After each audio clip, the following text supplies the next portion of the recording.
All right, we're live on video. Stand by, Erin, for audio. All right, welcome back, ladies and gentlemen, to another Live the Fuel podcast show. So this episode is actually this new two-part follow-up process. We're trying something new with our regular monthly co-hosts. So today, we're bringing back, if you actually listened to the September episode with our regular sports nutritionist, we're digging deep today into things involving daily versus sport periodization of your nutrition.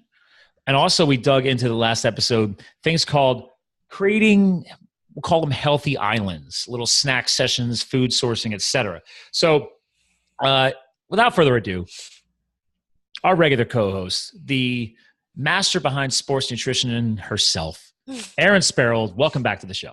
Hi, Scott. Thank you for having me back. Yeah, so obviously this is your first time where we're trying to get better at time management, because we've always done like hour-long episodes over the history of the show. Now we're going to try and say, hey, Erin's got a lot going on. You're a super mom. You got kids, and you're a sports nutritionist working with athletes. Let's try these shorter segments where we can hit harder, hit faster, and maybe it benefits the audience too, because they get fast-hitting points in 30 minutes or less. Sounds good. Yeah. So, I get busy. Did I preface this episode enough of what we just recorded? Because like literally, ladies and gentlemen, we're actually just recording both of these shows back to back. We just hit stop and hit record again. So, but that way the content's fresh and we could tie this together. So Yeah, perfect. Was there something I missed that you want to make sure comes into this episode today that the listeners should be ready for? I really want to focus on the idea of these creating healthy islands, which means a little bit of advanced prepping ahead, meal planning, menu planning. Really, a lot of times when people think about their meals, they tend to overthink it. And they tend to think that they've got to create these big meals. But really, let's take it apart and simplify it a little bit and think of it more like you need to assemble a fueling. You need to put foods together that are going to fuel your body appropriately. And it doesn't have to be a gourmet meal. I mean, you know me, Scott, and you know I love to cook and create beautiful meals, but even for myself and for my own kids, there are days I'm running out the door and it's 2 hard-boiled eggs, a half an avocado, and I'm out. Sure. So I've assembled a fueling for what my body needs for that day. If I was getting ready to go out for a training, then it would probably be a couple hard-boiled eggs and maybe some fruit or one of my Generation U cans to give me some carbohydrate fueling for my training. Mm-hmm. But if I'm just heading out the door to work, not going to train, I don't need to periodize my nutrition for my training, I'm just going to have some fats and protein, a couple hard-boiled eggs, a half an avocado, and I'm out the door on my way to work. Sometimes it's not even half an avocado because that's too much work. So it's 2 hard-boiled eggs, some cashews, and I'm out the door. Well, let's pause on that because I'm literally, for listeners, make sure you check out the video feed or just follow her at Erin Sparrold on Instagram, ErinSparrold, because in her Instagram feed, especially, not just Facebook, but she shares a lot of like her cooking and snacking because she is a super mom and she is on the go and she does have a lot of cool snacks and different meals you've prepped, and you actually do athletic sports and do triathlons and everything else. So yeah, you're a busy girl. So on this piece that we're talking about, I think people underestimate the power of small snacking. Like I know there's been a lot of magazine articles saying, oh, well, you got to eat 6 times a day. Trust me, I used to be one of those guys. Yeah. Like, whereas we talked on the last episode that I have done a lot of experimentation and testing around more ketogenic style training and getting my body into a state of ketosis and doing extended fasted states. And yeah, it takes time and you have to test it and you have to feel it out. But and listen to the feedback your body gives you and adjust. Yes, because here's a problem. We talked in the last show about excessive sugar intake and how our gut biology, we only touched lightly on, but your gut biology gets all jacked up. So what you don't realize is that the human body is an amazing machine. The human body will adapt. It will move past it because it has to keep you going. So what we don't realize is we actually lose the sensitivity of our body actually talking to us. And then we don't realize we're not able to listen to our body because our body can't talk to us anymore because maybe our nutrition is that bad. Yeah. Am I wrong on that? I think what it is we kind of adapt to feeling a certain way. Yeah. And a lot of times when I go into and I clean up somebody's diet and they start eating healthier, they start to go, oh my gosh, I just feel like a different person. They didn't realize they were kind of running at a low level of yuck because they had become so just adapted to it and used to it. And then they clean up their diet. They've got better sustainable energy. They've got maybe fewer headaches. They're less bloated. They're digesting better. All of that starts to work better. And then all of a sudden they're feeling better. So I think that we just adapt. Yeah. Well, so let's tie that by listening to your body, feeling it, and realizing what works and what doesn't, right? Let's tie that back to what you just got to get. You just started talking examples of these little healthy food islands or whatever you want to call them, right? It doesn't need to be rocket science. Like, it really doesn't. It takes 12 minutes. You take a dozen of eggs, you throw it in a pot, or you get that cool baking technique where you warm the oven up and you throw them in a like a muffin pan. You could bake hard boil your eggs versus like not boiling them. Yeah. I mean, and it's so easy. It takes 12 minutes. The perfect hard boil is 12 minutes. And then easy. It's holy crap, guys. Like, but the egg is such a perfect food. I know that's obviously hardcore vegans or something like that are not going to embrace this, but that is not my target audience. So I don't care. Let's focus on the omnivore listener, right? Okay. So tell it like it is, Scott. Hey, it's my show. I do that. So I respect people's decisions. They can do that. But FYI, you're missing a lot of key nutrients in your life. Definitely takes minerals and vitamins. So totally other podcast. Totally other podcast. So these food islands, these snacks, it literally could just be 2 hard-boiled eggs or an avocado. The healthy nutrient density in an avocado, the potassium that we hinted at in the last episode, the healthy fats, the avocado oils that are inside of that fruit, amazing. And you will be, people are so surprised when you just switch to something so simple like that, how satisfied they are for so long. But that's just having the fats and proteins balanced in your diet better and the carbohydrates and the sugars pulled back. But yeah, because if very satisfying. I grab a half an avocado all the time when I'm running out the door. So if you're healthy islands though, because you look at Instagram, right? You look at the magazines we hinted at in the last episode. Unfortunately, when people see, oh, this is healthy or this is nutrition, I see tons of bright, gorgeous photography promoting fruit. That's right. I'm saying fruit, people. So it's what people don't realize is that vegetables are great for you, not just the meat, right? And even though I am very carnivore right now, but that's me. I'm testing that. But what I'm hinting at here is that, yes, you can overload on fruit, even though it's not a processed manufactured sugar that's in preserved foods that we talked about in the last episode. But if your food islands throughout the day are a bowl of strawberries and then you're having a half a banana and then you're having some cantaloupe, like, okay, those are flash in the pans, right? Am I wrong on that? They're quick burning fuels. Now let's dial back just a bit. I want to make sure I'm really, really clear here. Fruits are not bad. They are loaded with nutrient density, vitamins, minerals, antioxidants, all these important nutrient dense pieces of our diet that we absolutely need, but they are a higher sugar source. So whenever I have anybody really consuming, or I consume fruit, I always have it with a protein and a fat. So if I have strawberries, I have it with nuts. If I have strawberry, or if I have grapes, I'm having a half an avocado with it. I'm always pairing my fruits with proteins and fats, or with fats. You know, sometimes. And we mentioned that in the last show. Fats. That's why I want to make sure we brought that up again. Is like, hey, I'm not. Granted, I'm for literally the past year, like the only fruit source that's entered my body would be red wine.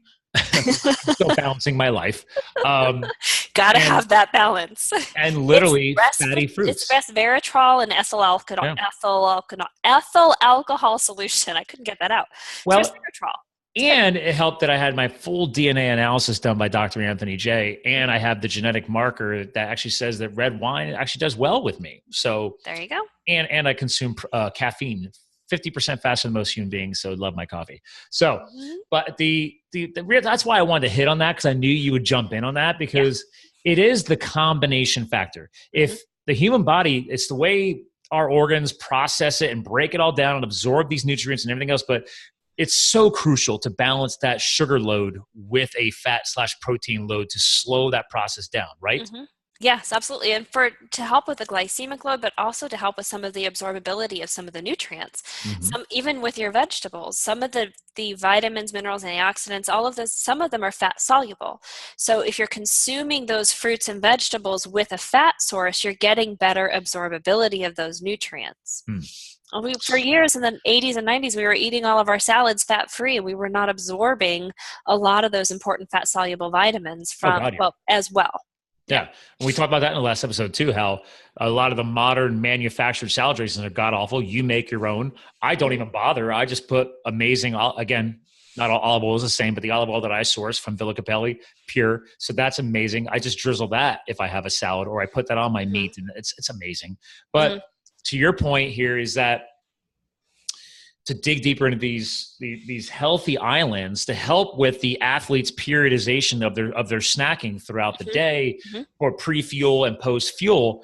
And I love the fact that we've been using this word, because this is my buzzword. This is our buzzword. It's like, fuel your health, your business, your lifestyle, fuel your body the right way.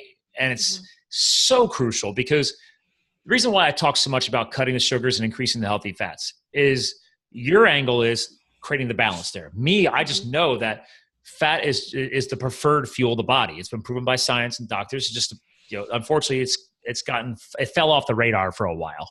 You and I have talked about that. So, but the other piece here is the hormonal impact. And we've talked about it before. Leptin and ghrelin are two of your, nicknamed hunger hormones, and they're constantly at a flux. Well, if you have a sugar-loaded diet, those things are confused. Like what is going on? It's a roller coaster ride. But if you're consuming healthy sugars like the fruit sources, right? But then to your point, that come with fiber. Our natural sugar sources also are packaged with fiber. Yes. So here's the thing. I'm interested right now. Okay, go ahead. Periodization. What if? Okay, I'm anti-juicing. Just going to go ahead and say, I'm going to throw it right out there. Why? Because you're stripping the fiber out. So if you're trying to help with your sport periodization, maybe you're meal prepping. Again, we're talking about creating proper islands. But now you do things like juicing. Okay, hopefully you're adding in fat into that or something. Like you're making a fat shake. It's not just shoot, because you stripped all the fiber out. Now you're left with a sugar bomb. Oh my God, please add in coconut oil or something to add a fat element into that, because you're just going to bomb your hormones with, granted it's sourced from fruit, but you're drinking a sugar bomb. Some people juice their vegetables. Yeah. And that's something that, you say you're anti-juicing. I don't want to come out and say I'm anti-juicing, because I don't dislike the idea of having that nutrient density, like increasing, like beets. Like if you can get that beet extract, there's a beneficial athletic component to that. Sure. But you've got to be careful of the blood sugar spikes. So if you're creating what I've juiced, and I've created kale and beet and carrot juices, but I will take that concentrated extract that I've made from the juice and I add it to a smoothie that has proteins and fats. So it's sort of like, it's not that I'm just drinking that juice. It's in addition to create a meal and a balance in the macronutrients. So you're using it as a building block. It's a piece of a puzzle. Yes. Okay. Yeah. So you're building. So you're not just saying, well, because I just juiced it, I'm just going to take it straight. Well, no, you're going to take that.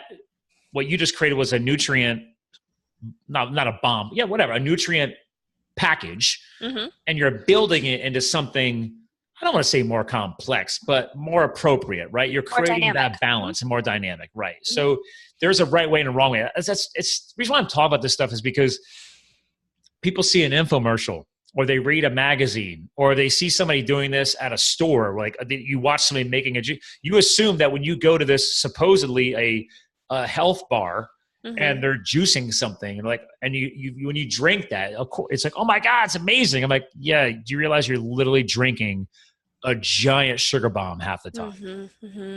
Like, that's okay. And I put protein powder in it. I'm like, be careful with the protein powder. Yeah, it can help reduce some of that blood sugar spike, but really you want to be making sure you've got fats. Unless, of course, this is a pre-workout. If you're having this smoothie as a pre-workout, you don't want to load your gut with a ton of fat pre-workout in the heat, because you don't digest it as well, and you're more likely to have GI distress. But some people don't.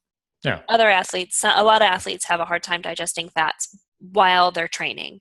So maybe a pre-workout, you're looking at carbohydrates and proteins, throw the fats in after. But for sure, you need to balance out that sugar load, even if it is coming from a healthy source like vegetables and fruits. You need to balance it out. If you're stripping the fiber out of the vegetable and the fruit, you're just getting all that sugar. Your body's, the glycemic effect is going to be really high. So keeping all these elements in mind, right? Glycemic index, the blood sugar spikes, the impacts on your leptin and ghrelin hormone levels, right? Because that's what we're trying to do. We're trying to, if you could picture a graph, like the average person, because they don't know much about nutrition, I'm seeing spikes.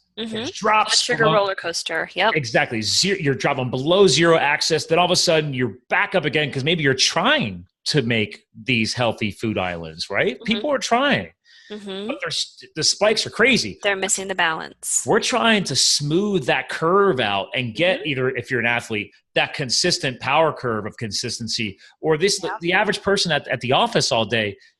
Guys, we're just trying to smooth it out for you. Yep. So let's talk about some ways to create and build some of these islands. So let's kind of talk through sort of a typical day and how I build my islands and islands for my kids.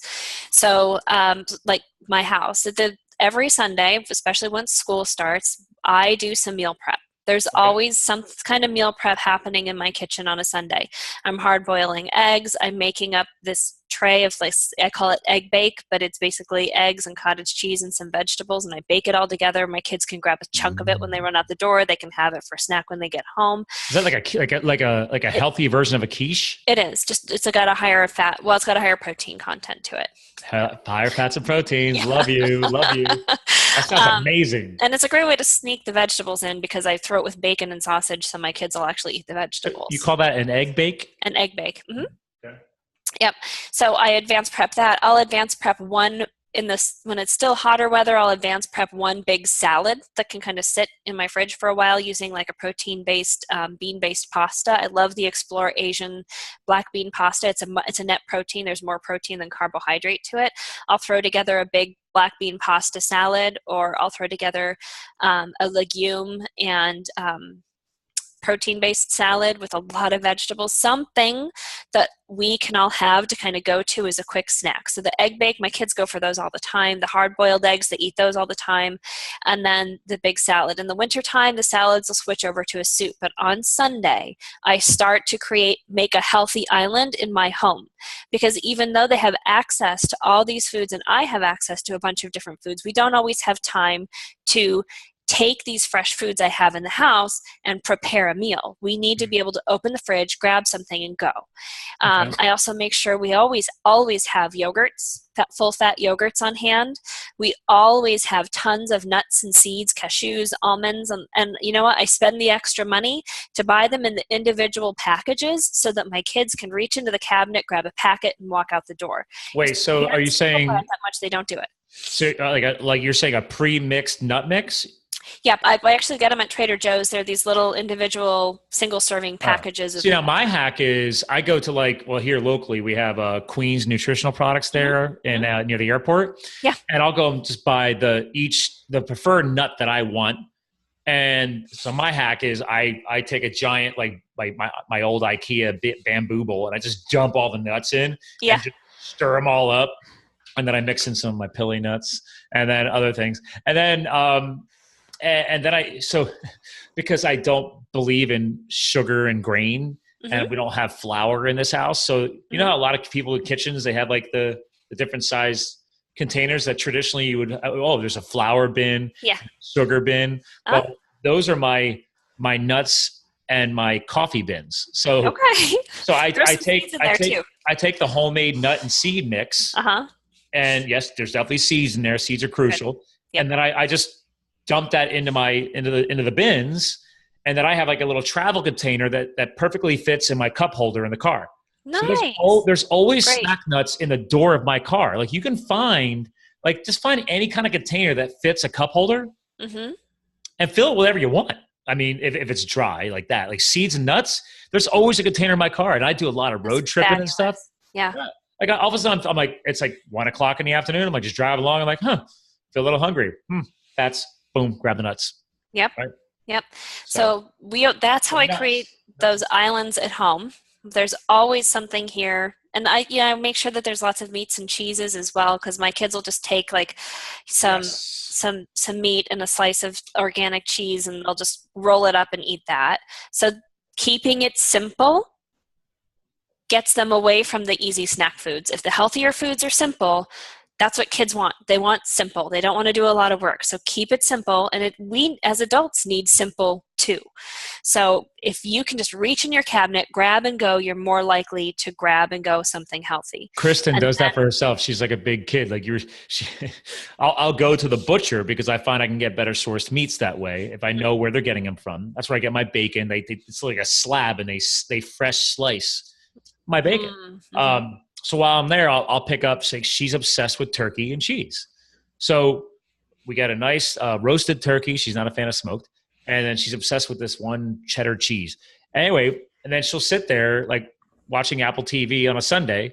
Uh-huh. She pulls out her little travel baggies because she's a traveling vet doctor. Uh-huh. So same thing. She just pulls out the turkey, throws the cheese on it, rolls it up, and she makes little meat and cheese roll-ups and sticks them in little Ziploc bags. I used to call them, to get my little guy to eat them, we called them Superman rolls. The artist one. Nice. Yeah, I call them Superman rolls so that he would eat them. So they've now been they're now Superman rolls in my house. But we just roll the meat and cheese together, and they love to eat those as a snack. So that you've got to create those healthy islands, those easily assembled fueling healthy islands in your home. But nobody stays at home all day anymore. Most people don't. So your kids are going off to school. We're going off to work. We need to make sure that we're creating these healthy islands all around us, or it gets too easy to dive into the junk foods that are available when you get over hungry. So I'm busy. I'm all over the place. I'm driving to my schools to work with my athletes. I'm driving out to the gyms that I work with. I'm all over the place. My bag has nuts in it. I almost always grab a yogurt and nuts when I'm walking out the door. I have hemp seeds, everything. I carry stuff with me all over the place. Well, what I'm hearing, where I land... Let's pause real quick. Your little travel bag, right? Mm-hmm. This isn't a lot of stuff. No, that's what. See, when you have the right balance of fats and proteins, right? One hard-boiled egg is very satiating. It's very, very filling. So that's, I think, what we should pause on this. Back to your key word here. I wrote, but you said simplicity. Oh, 100%. The beauty of simplicity is if you have the right nutrient-dense food, you don't need a lot for these islands. That's what I think people need to understand. It does not need to be complicated. Of course, you need to shop smart so that you've got yourself set up for success at home. So I will reach into my fridge and I grab my whole milk yogurt, and I grab a thing of fruit, and I grab a thing of nuts and seeds, and I throw it in my lunchbox and I'm out the door. Sometimes I'll add to that if I want to. I'll throw hard-boiled eggs. I'll throw in avocado, but you just keep it easy to assemble. And then set up these islands for yourself wherever you land the most frequently. So some of the gyms that I work from the most, I have some protein powders stashed there. I've got nuts stashed there. I have things stashed to keep me from because one of my biggest downfalls is I get so over busy, I forget to eat. So you literally have like a semi-permanent depot. So when you show up the next time there, you may or may not be bringing a resupply. Mm-hmm. And even if you don't, because you didn't bring any that day, there's still something there. There's something there. Yep. I set up these little safety nets for myself all over the place, and I do it for my kids as well. So they take with them, they have in their lockers, they've got nuts, they've got seeds. They really love sunflower seeds, so they've always got sunflower seeds. I do send them with peanut butter crackers because they're kids, and I've got to keep them happy in that regard. I send them with jerkies, and they have like the chocolate milk Orgain shakes that they like to drink. They're a pretty clean alternative to some of the other prepackaged shakes, and they fall in a 2-to-1 ratio. Are they at least giving it a full whole milk in the chocolate, or there are some fats, yeah. And okay, good. Because it's lower sugar than regular chocolate milk. A whole different podcast, but dear Lord, stop drinking skim milk, people. It's just a sugar bomb. You stripped all the healthy fats out. Yeah. We're a whole milk family for sure. But those shakes they're not, I don't think that they are, honestly. I have to double check, but I don't think that they're made from whole milk, but there are fats. It's hard to find that. I mean, trying to find. But they have nuts and seeds in their locker. So if they're having that shake and they're having sunflower seeds with it, they get their fat. fats, even if the fats aren't in the shake. Well, like your tip for yogurts here, right? Mm-hmm. Do you know how hard in this country compared to other countries it is to find Whole milk yogurt. a full fat yogurt?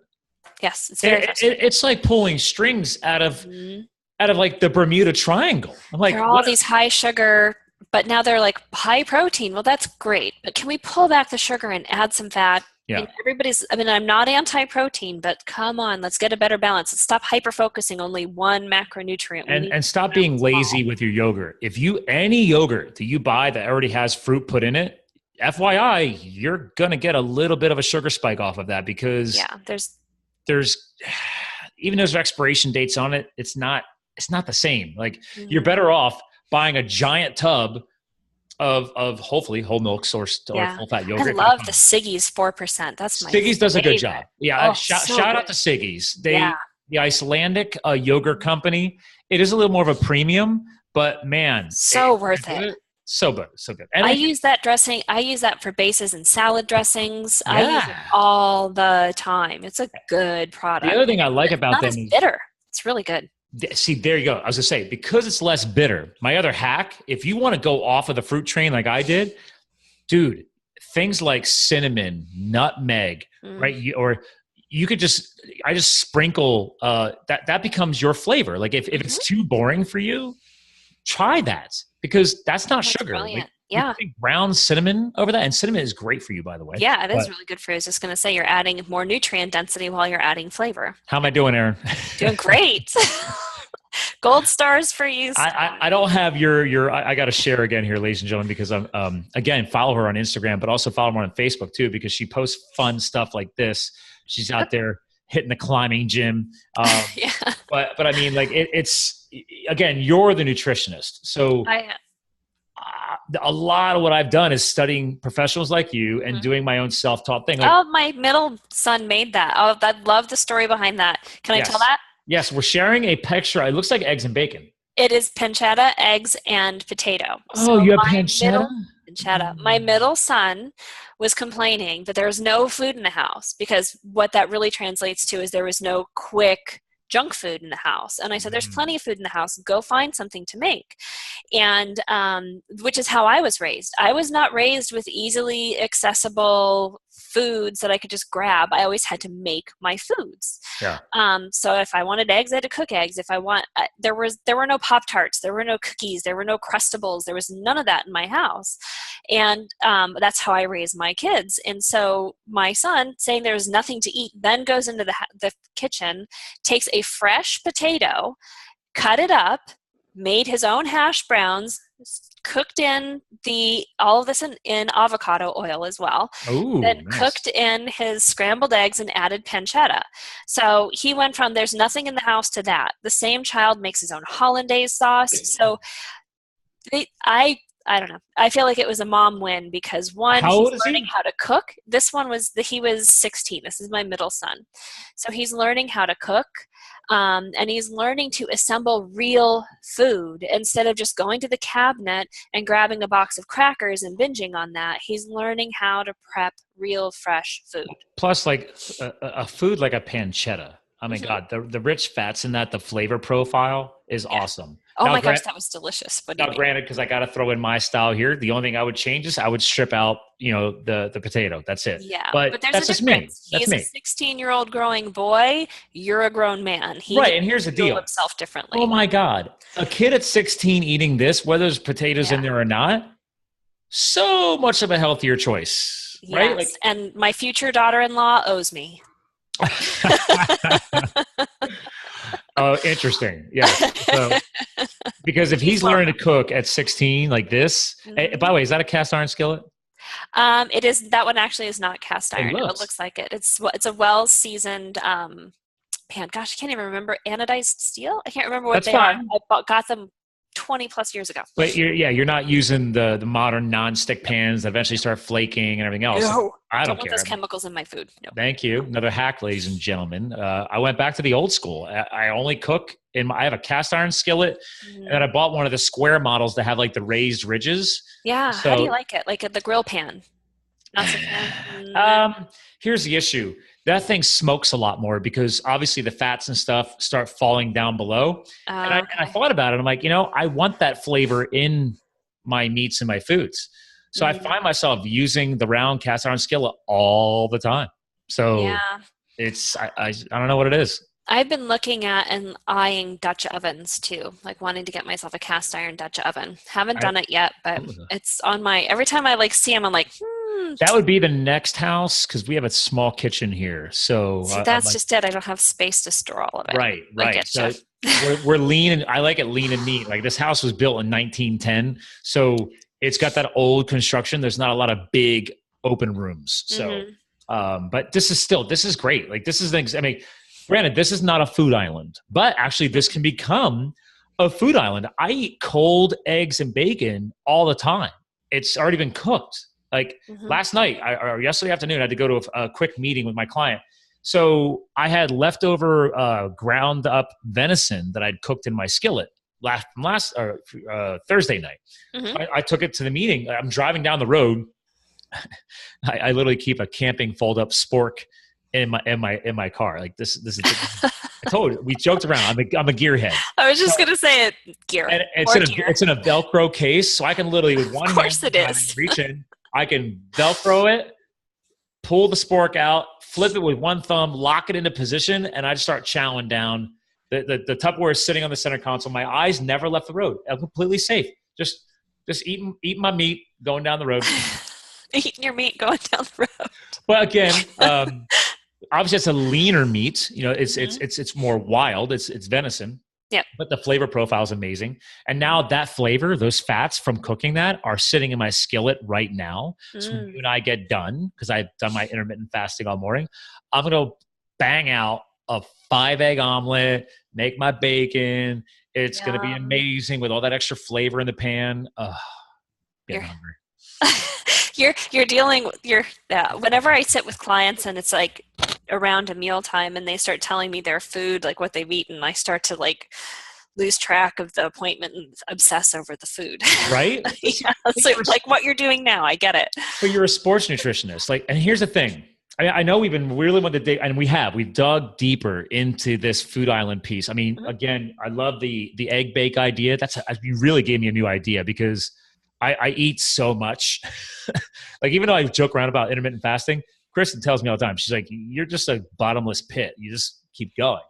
And I said, well, when it's all good food, you have more energy. If you have more energy, you're doing more health and fitness activities. So I just keep going. And by the way, I'll be 41 next month. What? Wow. So, yeah. Nice, Scott. So you hit on some good, easy shopping tips. The yogurts, find full fat if you can.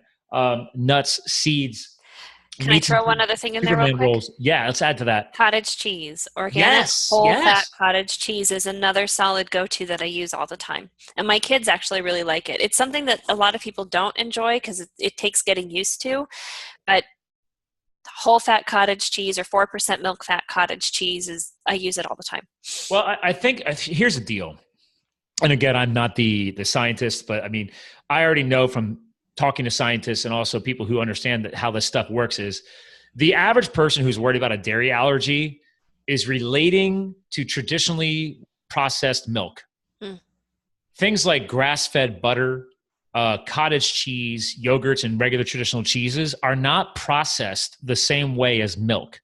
So this lactose thing and everything else, like I find a lot of people that say they have an issue with dairy. I'm like, have you tried just doing grass-fed butter or just like full-fat yogurts and cottage cheeses? Experiment there, and just as an adult, trust me, I grew up on a dairy farm. Yeah, we're the only mammal on this planet that's still consuming milk. I'm like, guys, like there's so many other amazing, dairy-sourced products. Once that dairy's been enzyme processed, the lactose count usually goes down because the bacteria that you're processing with the cheese or the yogurt, they're consuming some of that lactose. So the lactose count goes down. Yeah. So once it's been enzyme processed, if you are lactose sensitive. Oh, we lost her there for a second. Well, that was fun. Well, let's pause and see if she pops back. I think she might have accidentally gotten disconnected, ladies and gentlemen. Stand by. And we're back. It was like she never left. So Technology magic. Technology magic. So we were hitting obviously just on the whole enzymatic thing and how things are processed and cottage cheese. And so how do we want to help people finish understanding that whole part? I get asked an awful lot, just like we've mentioned before in previous podcasts about fats being over-vilified and salts being over-vilified. I think that dairy is another one of those things that sometimes has been over-vilified because, yeah, it is bad for some people. Some people cannot digest certain dairy products. For some people, they react, and it is pro-inflammatory. But even for a lot of people who have a reaction to some, if it's a lactose intolerance, not a dairy allergy is different. That's not the lactose intolerance is your body's not producing enough of the lactase enzyme to break down the lactose sugar, so you can't absorb it. You get GI distress, you get sick, you get inflamed gut, all that bad stuff. Other people, it's actually a protein antigen allergy, and that's different. All dairy across the board, they're going to react to. 2 of my kids have had that issue. So that's very different from a lactose intolerance. So if you are somebody who has a lactose intolerance, some of the enzyme processed dairy products have a lower lactose count, and you might actually be able to tolerate them. And a lot of times the ones that are enzyme processed are loaded with probiotics as well.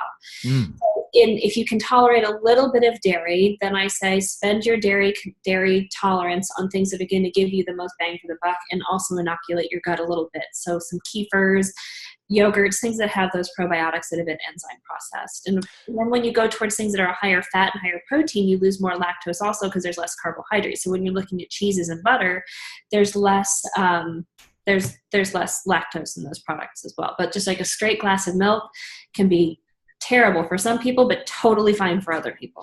Yeah, I mean, that's true. Some people have the genetic markers and everything else where they don't have that issue within their gut biology. But I mean, I think a whole different podcast, but the power of our gut biology is still being evaluated, still being understood. And powerful stuff though. It's so powerful because I literally have bulletproofed my gut to the point where I have friends of mine like, wait a minute, you don't buy any probiotic yogurts on a regular basis? And like, I have friends taking probiotics. I said, well, when you've removed the excessive sugar, which is so detrimental to the balance of your gut biology, it just beats the crap out of your system. And all the manufactured food that we've talked about, you clean all that out. And you put in good, clean, whole food, nutrient density, you rebuild your balance of vitamins and minerals. Like, I've been at it for a while. I was like, well, then my body will heal. It's an amazing machine. It'll recover. And hopefully your gut biology will reflourish and the gut flora will rebalance. I'm going to put something on your radar screen. There's a lot of really interesting research going into that microbiome balance and because athletes put themselves through different types of stressors, and they're showing some stresses on the gut microbiome. Research is really, really early in that. So fun book. Okay, cool. Does she do anything with athletes? I have not had her on the show yet. So ladies and gentlemen, I'm showing on the video, The Microbiome Solution, a radical new way to heal your body from the inside out, by Robin, I think it's pronounced Chutkan. But she's the founder of the Digestive Center for Women and author of Gut Bliss, which is another book she put out. So I don't know if she's specifically working with athletes, but great book. Highly recommend it. I mean, especially if you're going to start geeking out about microbiome. Like this was the book that got me to just geek out. So it's powerful stuff. But again, one size, even with microbiome, one size does not fit all. So what somebody who has a more sedentary life, what their body is going through versus somebody who's more active, your body's going through a different level of stressors. So there's some really interesting research starting to evolve and develop with athletes and what their gut microbiome is going through. I completely agree with you. I mean, think about it. Athletic people like you and myself and the people you work with, we are consuming more food, more nutrients, more water, more air. So, which is why I'm such a big proponent throughout an athletic cycle of going through and helping your body really amplify its natural detoxification process, which is why I do things like nutritional cleansing and things like that. That's me, right? But it's like, it's proven science that your body is fully capable of doing detoxification. But to your point, where you're at in your healthy sedentary style versus active style. And for example, athletes more than anybody are consuming more of all of these things that could be contaminating and beating up their body. So it's very interesting. Also creating through the athletic training process a higher degree of oxidative stress, which has to encourage some of the adaptive processes that make us better athletes. We don't want to tamper down too much of that oxidative stress, but it's there. Oh yeah, fighting free radicals, everything. We're asking for more from our bodies. So and they're studying the impact of what that looks like on microbiome.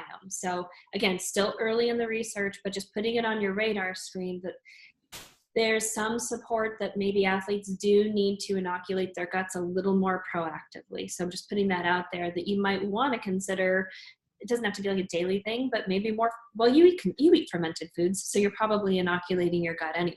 I like a little occasional, pickled anything really. I mean, the pickling process and fermentation process goes back decades. I mean, if not really more than a century, I believe. So I'm not good with the whole history thing, but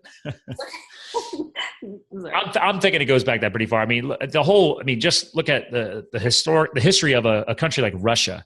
Like they pickled and fermented all kinds of stuff back there. So how else are you going to survive those winters? Exactly. Yeah.